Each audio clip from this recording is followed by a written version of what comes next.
तो मैं आपको एक हनुमान जी की कहानी सुनाता हूँ। एक बार हुआ यूं कि विष्णु जी ने गरुण देव को हनुमान जी के पास भेजा बुलाने। तब तक हनुमान थोड़े बुजुर्ग होने लगे थे। गरुण वैकुंठ धाम से विष्णु जी के आदेश पे उड़ के गए और वो पहुंचे हनुमान जी के पास पृथ्वी में। उन्होंने बोला कि विष्णु जी आपको याद कर रहे हैं, चलिए। हनुमान बैठ के राम जप कर रहे थे। हनुमान बोले कि आप चलिए, मैं पीछे पीछे आता हूँ आपके। गरुण को लगा मुझे तो सिर्फ यही कहा गया था कि इनको इन्फॉर्म करना है, इनको सूचित करना है, मैंने अपना काम कर दिया। फिर भी गरुण को लगा कि अब ये बूढ़े हो रहे हैं, इनको मैं ले चलूंगा तो इनके लिए रास्ता आसान हो जाएगा। गरुण को इस बात का बहुत गुमान हो गया था, बहुत अहंकार हो गया था कि गरुण से तेज और कोई नहीं उड़ सकता। तो गरुण ने बोला कि आप थोड़े बुजुर्ग हो रहे हैं, आइए आपको मैं अपने साथ ले चलता हूँ, मुझ पे बैठ जाइए।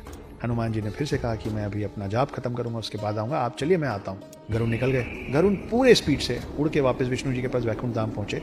मगर वहां पहुंच के देखते क्या, वो देखते हैं कि ऑलरेडी हनुमान जी बैठे हुए विष्णु जी के पांव के पास। ये पूछते हो कि प्रभु मुझे कैसे याद किया। गरुण को समझ में नहीं आया कि मैं इतने वेग से उड़ के आया हूँ, मुझसे पहले हनुमान जी पहुंचे तो पहुंचे कैसे।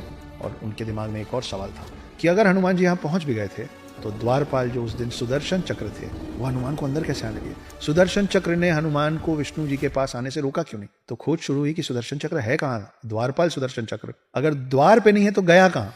विष्णु जी मुस्कुराए और हनुमान जी बोले, हे हनुमान, कहाँ है मेरा सुदर्शन। हनुमान जी ने मुंह खोला और मुंह के अंदर से सुदर्शन चक्र निकला।